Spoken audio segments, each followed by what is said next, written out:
Hello everyone, welcome two aspirants अड्डा। चलिए 26 जून 2021 के द हिंदू एडिटोरियल को एनालाइज करते हैं। आज ज़्यादा इम्पॉर्टेंट आर्टिकल नहीं आ रखे हैं, तो हम 3 आर्टिकल्स को डिस्कस करेंगे। पहला है फ्यूचर स्टेट, जो कि फ़िलहाल सेंटर के जो मिनिस्टर्स यानी प्राइम मिनिस्टर के द्वारा एक मीटिंग बुलाई गई थी, जिसमें कि जम्मू कश्मीर के पॉलिटिकल लीडर्स शामिल थे। तो इस रिगार्डिंग इस मीटिंग में क्या डिस्कशन हुआ है, हम वो डिस्कस करेंगे।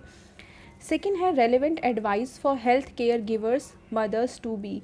तो फ़िलहाल यहाँ पे ये बता रखा है कि जो प्रेग्नेंट वेमेंस हैं उनके लिए इस कंटेक्स्ट फ़िलहाल जो पेंडेमिक की सिचुएशन है, किस तरीके से ये प्रॉब्लमैटिक है और यहाँ पे गवर्नमेंट के द्वारा या जो हेल्थ केयर वर्कर्स हैं उनके द्वारा क्या स्टेप्स लिए जाने चाहिए।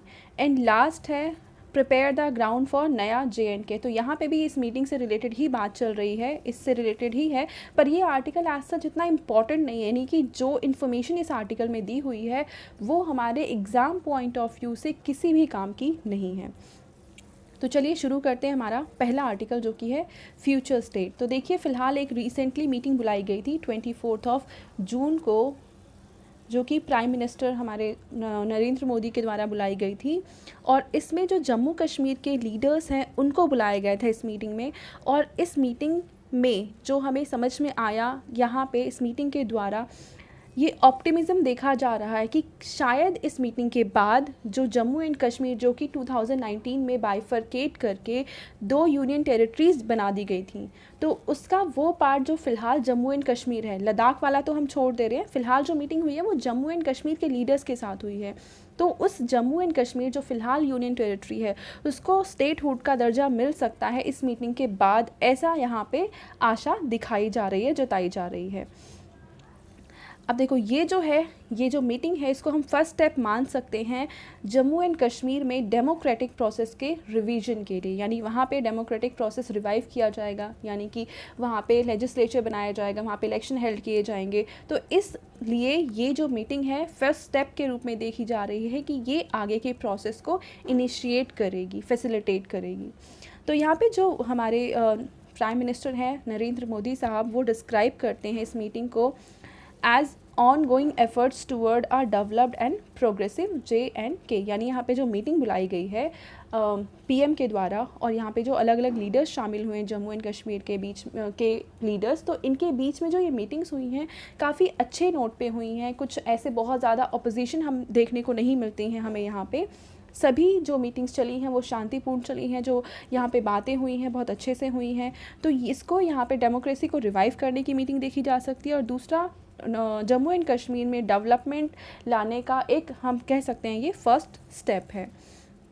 अब इसके बाद देखो, he called for quick delimitation of constituencies. तो फिलहाल आप जानते ही होंगे कि जम्मू एंड कश्मीर में डीलिमिटेशन कमीशन अपॉइंट किया गया है। और वहाँ पे जम्मू एंड कश्मीर में देखो, कहीं पे भी जब लेजिस्लेशन को इस्टेब्लिश करना होता है तो ये डिसाइड करना होता है कि वहाँ पे कितने MLAs होंगे, या अगर हम पूरे कंट्री की बात करें तो कितने MPs होंगे। तो किस कॉन्स्टिट्यूएंसी को, मतलब किसी भी स्टेट के, जैसे दिल्ली के का हम एग्जांपल लें तो यहाँ पे टोटल 70 MLAs चूज़ किए जाते हैं। अब ये जो 70 MLA हैं ये कैसे चूज़ किए जाते हैं, किस पार्ट में किस MLA की कॉन्स्टिट्यूएंसी होगी, कैसे डिसाइड किया जाता है। तो सबसे पहले दिल्ली को 70 पार्ट्स में डिवाइड करना कि यहाँ पे 70 सीट्स हैं, ये किया जाता है डीलिमिटेशन कमीशन के द्वारा। और ये किस बेसिस पे किया जाता है, तो देखा जाता है कि किस एरिया में क्या पॉपुलेशन है, ठीक है, उस पॉपुलेशन के अकॉर्डिंग स्टेट्स को अलग अलग पार्ट्स में डिवाइड किया जाता है। और ये कोशिश की जाती है कि जितने भी कॉन्स्टिट्यूएंसीज बनाई जाएं किसी स्टेट में या यूनियन टेरिटरीज़ में, उसमें लगभग पॉपुलेशन हर कॉन्स्टिट्यूएंसीज में इक्वल हो। तो डीलिमिटेशन कमीशन का मेन एम होता है किसी भी स्टेट में या कंट्री में या फिर यूनियन टेरिटरी में जो अलग अलग कॉन्स्टिट्यूएंसीज डिवाइड की जाएं और पॉपुलेशन के बेसिस पे डिवाइड की जाएं, मतलब इक्वल ऑलमोस्ट पॉपुलेशन हो हर एक जगह पे, ठीक है। तो ये काम शुरू कर दिया गया है डीलिमिटेशन कमीशन के द्वारा JNK में। यानी जल्दी ही हम वहाँ पे देखेंगे एक फ़िक्स सीट्स डिफ़ाइन कर दी जाएंगी कि यहाँ पे इतनी सीट्स हैं और इस पे इतने MLAs अपॉइंट किए जाने चाहिए। अब एक बार वहाँ पे जब सीट्स डिसाइड हो जाती हैं कि इतनी कॉन्स्टिट्यूएंसीज होंगी, उसके बाद इलेक्शन भी आगे कराए जाएंगे। यानी कि यहाँ पे प्राइम मिनिस्टर नरेंद्र मोदी ने कहा है कि he call for quick delimitation of constituencies, यानी कॉन्स्टिट्यूंसीज को जल्दी ही वहाँ पे डिसाइड कर लिया जाए डीलिमिटेशन कमीशन के द्वारा, and after which legislative polls could be held. एक बार जब डीलिमिटेशन कमीशन अपना काम ख़त्म कर देता है उसके बाद वहाँ पे इलेक्शंस भी कराए जाएंगे। अब इन मीटिंग का जो फोकस है वो फ्यूचर पे है, build on the trust and cooperation of the people of JNK। अब देखो 2019 में जब बाइफर्केशन किया गया जम्मू एंड कश्मीर का, यानी पहले वो स्टेट था, उसको बाइफरकेट करके 2 यूनियन टेरिटरीज़ में डिवाइड कर दिया गया। अब इससे हुआ क्या कि कहीं ना कहीं बहुत सारे लोगों में ये इस तरीके, मतलब इसके अगेंस्ट उन्होंने अपने ओपिनियन एक्सप्रेस किए, पर अब यहाँ पे और जितने भी लीडर्स थे उन्होंने भी अपने इसके अगेंस्ट ही स्टैंड लिया था, जितने भी लीडर्स थे जम्मू एंड कश्मीर के। पर इस मीटिंग में हम देख रहे हैं वो सारे लीडर्स और PM बैठकर साथ में बातचीत कर रहे हैं और यहाँ पे कोशिश की जा रही है कि ट्रस्ट एंड कोऑपरेशन को बिल्ड किया जा सके, यानी कि जम्मू एंड कश्मीर के जो लोग हैं वो यूनियन गवर्नमेंट पे ट्रस्ट एंड कोऑपरेशन की भावना से देख सके, ट्रस्ट कर सके कि जो भी वहाँ पे प्रोसेस किए जा रहे हैं ये सारे प्रोसेस जम्मू एंड कश्मीर में ग्रोथ एंड प्रॉस्पेरिटी इंश्योर करेंगे। तो अगर ये होता है वहाँ पे तो ट्रस्ट बिल्डिंग का काम ही किया जा रहा है इस मीटिंग के द्वारा, और एक अच्छी उम्मीद देखी जा रही है कि जल्दी ही जम्मू एंड कश्मीर वापस से एक स्टेट बन जाएगा। हालांकि ये वो वाला स्टेट नहीं होगा जो कि 2019 के पहले था, यानी स्पेशल स्टेटस तो नहीं दिया जाएगा, पर जैसे बाकी स्टेट्स हैं जैसे कि UP है, MP है या दूसरे स्टेट्स हैं, वैसे ही जम्मू एंड कश्मीर भी एक स्टेट बन जाएगा। यहाँ पे अपना लेजिस्लेशन होगा और इलेक्शंस कराए जाएंगे, एक फिक्स वहाँ पे सीट्स बनाई जाएगी डीलिमिटेशन कमीशन के द्वारा। तो यहाँ पे आपको याद रखना है कि इस मीटिंग में क्या डिस्कस हुआ और स्पेशली डीलिमिटेशन कमीशन का क्या काम होता है। ठीक है, बढ़ते हैं हमारे अगले आर्टिकल की तरफ। ये काफ़ी इंपॉर्टेंट आर्टिकल है आज का, जो कि है relevant advice for health care givers mothers to be. अब देखो यहाँ पे अगर हम देखें, इंडिया में बर्थ रेट पर डे 72,000 का है, यानी हर दिन 72,000 न्यू बॉर्न बेबीज़ हम देख सकते हैं यहाँ पे।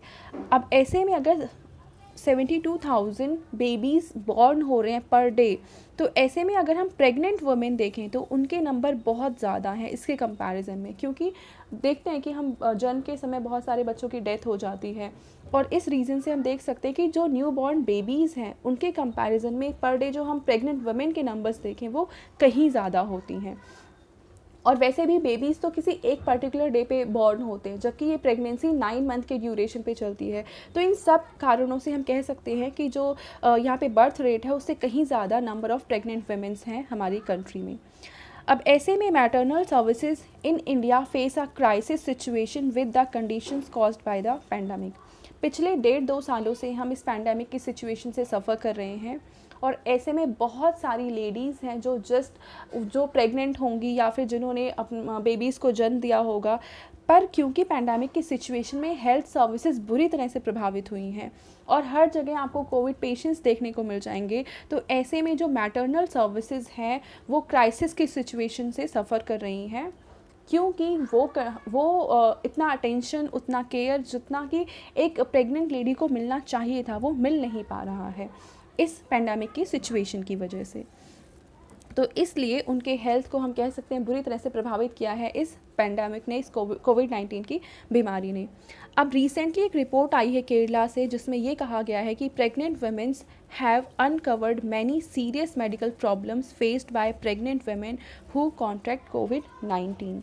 तो फिलहाल हम केरल में ये रिपोर्टिंग की गई है कि जो प्रेग्नेंट वुमेन्स हैं वो इस पैंडमिक की सिचुएशन के बाद क्या क्या प्रॉब्लम्स फेस कर रही हैं, और इनमें से बहुत सारी प्रेग्नेंट वुमेन्स तो ऐसी हैं जो कि कोविड-19 का शिकार भी हुई हैं और उसके जो कॉन्सिक्वेंसेस हैं वो अलग से उन्हें झेलने पड़े हैं। तो इन रिपोर्ट्स में स्पेशली क्या प्रॉब्लम्स आई है पैंडमिक की वजह से प्रेग्नेंट लेडीज़ पे, चाहे वो कोविड से इफ़ेक्टेड है या फिर नहीं है, वो यहाँ पे बताया गया है। अब ऐसे में पब्लिकेशन एक है जो कि journal of the American medical association, इसकी जो पब्लिकेशन है उसमें ये बताया गया है कि maternal mortality is several fold higher in कोविड-19 पॉजिटिव प्रेग्नेंट मदर्स, यानी कि वो वुमेन जो कि प्रेग्नेंट हैं और वो कोविड-19 से सफ़र कर रही हैं, उनकी मोर्टेलिटी रेट नॉर्मल सर्कमस्टेंसेस से कहीं ज़्यादा है। यानी कि वो लेडीज़ जो कि कोविड-19 से सफ़र नहीं कर रही हैं, अगर हम उनकी मोर्टेलिटी रेट देखें और वो लेडीज़ जो कि प्रेग्नेंट हैं प्लस उन्हें कोविड-19 भी है, तो इनमें मोर्टेलिटी रेट काफ़ी ज़्यादा है।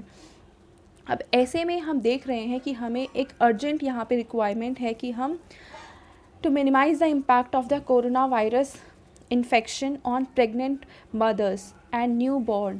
और देखो, अब अगर हम ऐसे में देख रहे हैं कि मोर्टेलिटी रेट काफ़ी ज़्यादा हो रही है, जो हेल्थ सर्विसेज या जो केयर मिलना चाहिए था इन प्रेग्नेंट वुमेन्स को वो मिल नहीं पा रहा है, तो ऐसे में ज़रूरी हो जाता है कि यहाँ पे ज़रूरी इंटरवेंशंस किए जाएं और जो कोविड-19 के इम्पैक्ट है इन प्रेग्नेंट वुमेन्स पे और न्यू बॉर्न बेबीज़ को पे उनको मिनिमाइज़ करने की पूरी कोशिश की जानी चाहिए।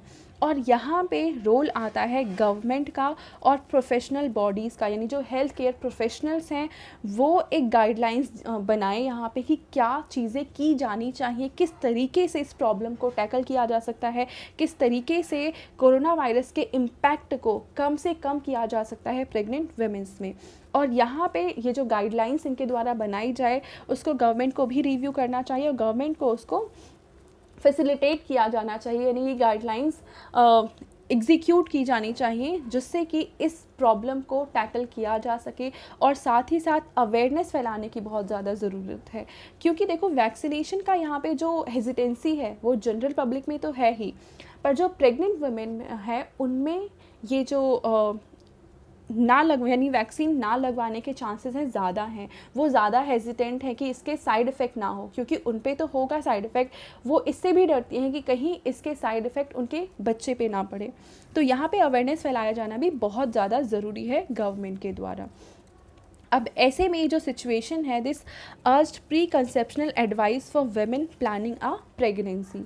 तो अब ऐसे सिचुएशन में जो भी वेमेन जो प्रेगनेंसी की प्लानिंग कर रही हैं उन्हें चाहिए कि वो एडवाइस लें, डॉक्टर से सजेशन लें कि उन्हें कैसे करना चाहिए और फ़िलहाल की सिचुएशन को देखते हुए क्या चेंजेस करने चाहिए इन्हें अपनी प्रेगनेंसी में और किस तरीके की प्रिकॉशंस को लेना चाहिए। अब यहाँ पे राइटर के द्वारा कहा जा रहा है कि 2 इम्पॉर्टेंट स्टेप्स हैं जो कि फ़िलहाल की सिचुएशन में इमीडिएटली कंसिडर किया जाना चाहिए।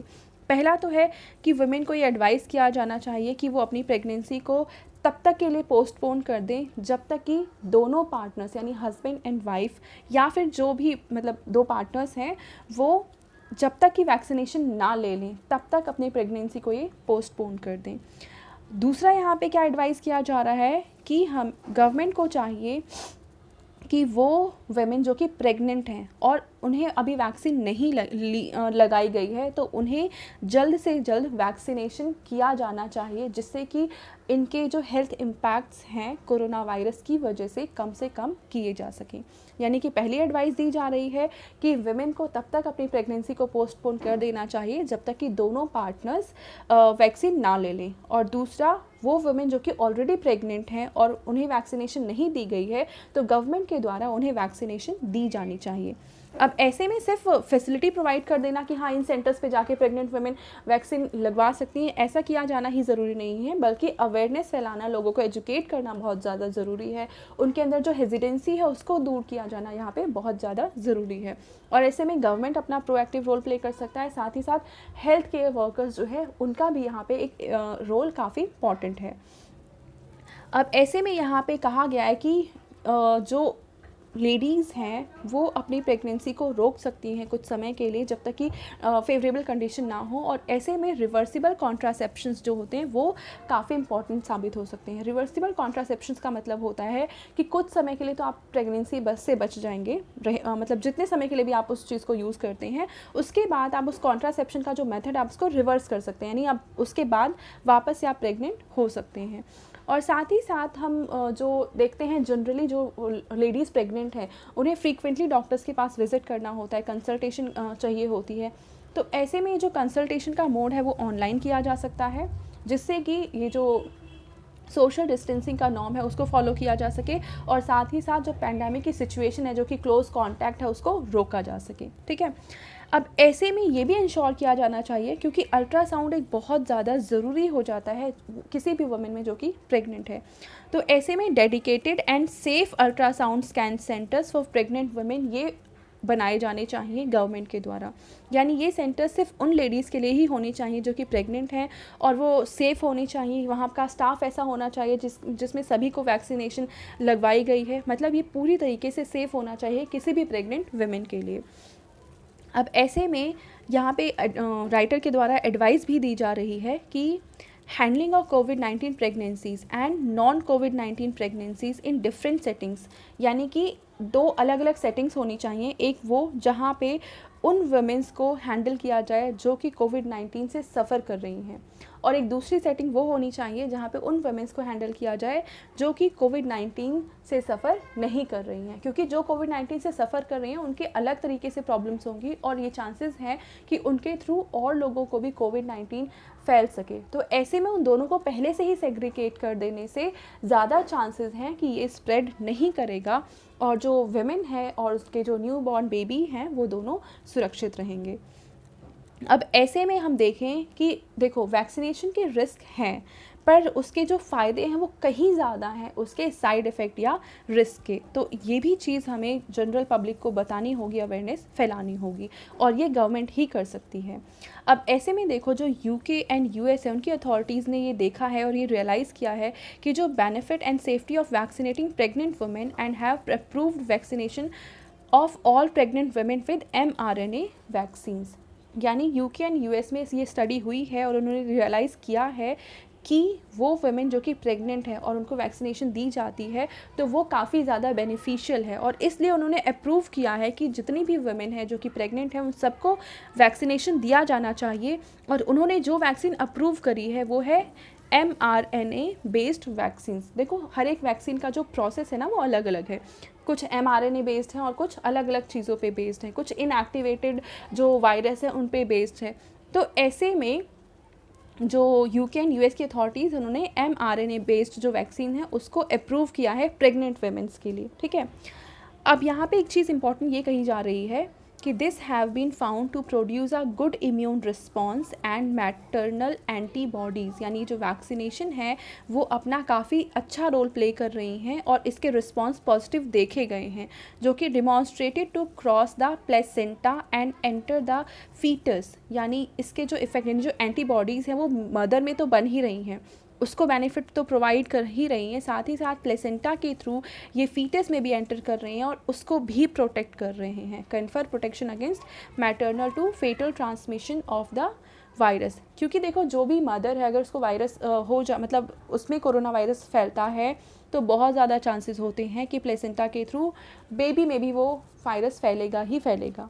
तो अगर ये वैक्सीन लगवाई जा रही है इन प्रेग्नेंट वुमेन में तो उनमें तो एंटीबॉडी प्रोड्यूस हो ही रही है, साथ ही साथ उनके अंदर जो जो बेबी है उसमें भी ये एंटीबॉडी देखी जा रही है। और इसका मतलब है कि ये वैक्सीन से ना सिर्फ मदर के लिए फ़ायदेमंद है, उस बेबी के लिए भी फ़ायदेमंद है, उसको भी प्रोटेक्ट कर रही है इस कोरोना वायरस से। तो इसका मतलब कि जो प्रेग्नेंट लेडीज़ हैं उनको वैक्सीनेशन यहाँ पे ज़रूरी है कि कराया जाना चाहिए।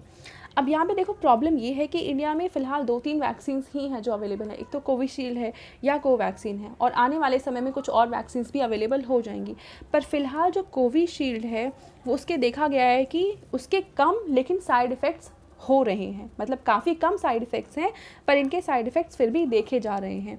और कोविशील्ड जो है वो कहीं ना कहीं ब्लड क्लॉटिंग में भी हेल्प कर सकता है वो वुमेन जो कि प्रेग्नेंट है उनमें, क्योंकि उनकी कंडीशन फ़िलहाल वैसी ही होती है कि उनमें डायबिटीज़ प्रॉब्लम होती है। जनरल जो लेडीज़ प्रेग्नेंट है उनमें डायबिटीज़ की प्रॉब्लम देखी जा सकती है, और उस समय जो ब्लड क्लॉटिंग के चांसेस हैं कोविशील्ड से काफ़ी ज़्यादा बढ़ जाते हैं। तो इसलिए यहाँ पे WHO ने कहा है, WHO has given note to the use of inactivated Sinovac vaccine. यानी कि इन्होंने सीनोवैक वैक्सीन को लगवाए जाने की सलाह दी है जो कि इनएक्टिवेटेड वायरस पे ही बेस्ड है। Therefore the inactivated vaccine available in India, यानी इंडिया में जो इनएक्टिवेटेड वायरस पे बेस्ड जो वैक्सीन है वो है कोवैक्सीन। तो इसको प्रेग्नेंट लेडीज़ को एडमिनिस्टर किया जाना चाहिए। May have advantage over the vectored vaccine for vaccinating pregnant women. तो यानी कि कोवैक्सीन की जो वैक्सीन है उसको बढ़ावा दिया जाना चाहिए जितने भी प्रेग्नेंट वुमेन हैं उनके लिए।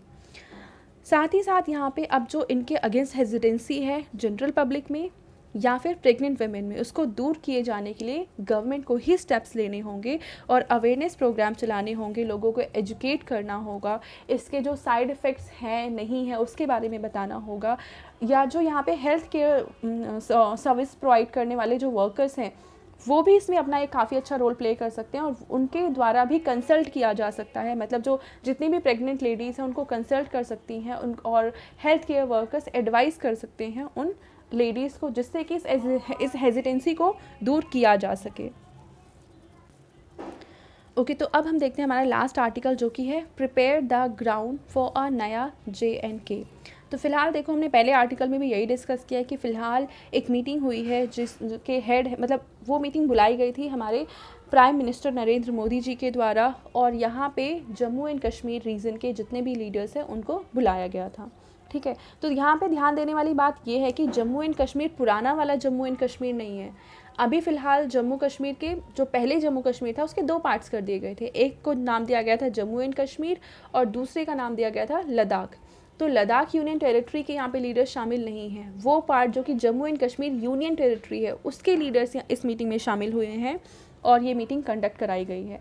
अब इस मीटिंग में ये बताया जा रहा है कि सेंटर एंड स्टेट जो वहाँ पे जो लीडर्स हैं उनके बीच में मीटिंग में कुछ मिनिमम पॉइंट्स को लेकर कंसेंसस बना है और ये देखा जा रहा है कि ये जो मीटिंग है ये फर्स्ट स्टेप है जम्मू एंड कश्मीर में डेमोक्रेसी और फुल स्टेटहुड को इंश्योर करने के लिए।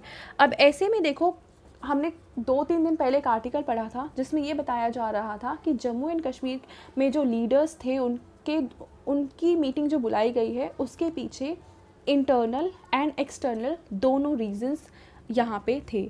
पर फिलहाल इस आर्टिकल में जो राइटर कह रहे हैं वो ये कह रहे हैं कि कोई भी इंसान जिसने न्यू दिल्ली की पॉलिसीज़ को 1990 से ही स्टडी किया है वो बता सकता है कि नई दिल्ली की जो पॉलिसी है, यानी इंडिया की जो पॉलिसी है जम्मू कश्मीर को लेकर, वो कभी भी एक्सटर्नल इन्फ्लुएंसेस से इफ़ेक्टेड नहीं रहती है। यानी जितने भी इंटरनेशनल प्रेशर्स होते हैं, इंडिया उन प्रेशर्स के अंदर आके अपनी पॉलिसीज़ को नहीं डिसाइड करता है।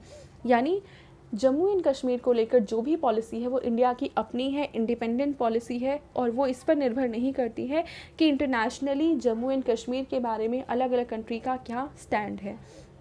तो यहाँ पे जो भी पॉलिसीज़ बनाई जा रही हैं, जो इनिशिएटिव्स लिए जा रहे हैं, ना वो चाइना से इन्फ्लुएंस है, ना वो पाकिस्तान से इन्फ्लुएंस है, ना ही वो उन चीज़ों से इन्फ्लुएंस है जो उन सिनेरियो से या उस सिचुएशन से इन्फ्लुएंस है जो कि अफ़गानिस्तान में हो रहे हैं। तो राइटर का इस पूरे आर्टिकल में यही कहना है कि जो भी यहाँ पे किया गया है, चाहे वो एब्रोगेशन ऑफ आर्टिकल 370 हो, जम्मू एंड कश्मीर को 2 पार्ट्स में डिवाइड कर देना हो, यानी कि जम्मू एंड कश्मीर की यूनियन टेरिटरी, लद्दाख की यूनियन टेरिटरी हो, या फिर जम्मू एंड कश्मीर के लीडर्स के साथ प्राइम मिनिस्टर की मीटिंग हो और उसके एजेंडाज हो, तो यहाँ पे ऐसा कुछ भी नहीं है कि कोई भी मीटिंग यहाँ पे एक्सटर्नल प्रेशर के अंदर की गई है या फिर किसी दूसरी कंट्री के द्वारा डिसाइडेड है। और ये भी ऐसा माना जा रहा है, राइटर ने ये कहा है कि जो पाकिस्तान का यहाँ पे स्टैंड है कि इंडिया ने पाकिस्तान को अप्रोच किया अलग कंट्रीज़ के थ्रू और सीज़ फायर इस्टेब्लिश किया LOC पे, तो ये भी राइटर ये कह रहे हैं कि इंडिया को फेवर नहीं कर रही हैं ये सीज़ फायर, यानी पाकिस्तान ने कोई मेहरबानी नहीं करी है इंडिया ने। पाकिस्तान का भी ये स्टैंड है और ये दिखाता है पाकिस्तान के स्टैंड में क्या चेंजेस आ रहे हैं। पहले वो कह रहे थे कि हम तब तक बात नहीं करेंगे जब तक कि वापस से वो जो स्टेटस था पहले वाला जम्मू एंड कश्मीर में उसको वापस से यहाँ पे इस्टेब्लिश नहीं किया जाएगा। फिर बैकडोर चैनल से बात भी की गई, यहाँ पे सीज़ फायर भी इस्टेब्लिश किया गया। ठीक है, और साथ ही साथ ये भी कह रहे हैं कि कुछ लोगों का कहना ये है कि बाइडेन एडमिनिस्ट्रेशन के प्रेशर में आके इंडिया ऐसा कर रहा है कि वहाँ पे स्टेटहुड को वापस से रीस्टोर करने की बात की जा रही है। तो राइटर इसको भी खारिज कर रहे हैं और कह रहे हैं कि ऐसा कोई भी यहाँ पे नहीं है कि हमारी पॉलिसीज़ को कोई दूसरी कंट्री डिसाइड करे, चाहे वो अमेरिका है, चाहे वो रशिया है, चाहे वो चाइना है या हमारी नेबरिंग कंट्रीज़ है जो हमारे लिए प्रॉब्लम कर सकती हैं। ना ही इसके लिए वो रीज़न रिस्पॉन्सिबल है कि US अपने ट्रूप्स अफ़गानिस्तान से बाहर निकाल रहे हैं। यानी जो भी यहाँ पे पॉलिसी है, जो मीटिंग है या आगे के जो भी एजेंडाज होंगे वो इंडिया के खुद के हैं और ये एक अच्छा प्रोसेस है, एक प्रैक्टिस है कि जम्मू एंड कश्मीर में डेमोक्रेसी और डेमोक्रेटिक गवर्नमेंट को रीइस्टैब्लिश करने की जो यहाँ पे ज़रूरत थी वो खुद सेंट्रल गवर्नमेंट के द्वारा ये इनिशिएटिव लिया गया है और वहाँ के लोगों में ट्रस्ट को इंश्योर करने की कोशिश की जा रही है, वहाँ के लोगों के द्वारा कोऑपरेशन को इंश्योर करने की कोशिश की जा रही है। तो इसको किसी भी एक्सटर्नल प्रेशर या दबाव का एक रिज़ल्ट नहीं देखना चाहिए, जो भी इनिशिएटिव्स यहाँ पे सेंट्रल गवर्नमेंट के द्वारा लिए गए हैं। तो ये आर्टिकल था। हालांकि इसमें जो भी पॉइंट्स है वो हमारे एग्ज़ाम पॉइंट ऑफ व्यू से कुछ इंपॉर्टेंट नहीं है, कभी भी ऐसा नहीं पूछा जाएगा कि ये एक्सटर्नल प्रेशर क्या था कि क्या नहीं था, ठीक है। तो हमारे यहाँ पे फ़िलहाल ये 3 आर्टिकल थे जो आज हमने डिस्कस किया है। Thank you so much for watching this video. अगर आपको ये वीडियो पसंद आई है तो प्लीज़ इसको लाइक करें, शेयर करें और इस चैनल को सब्सक्राइब करें। Thank you.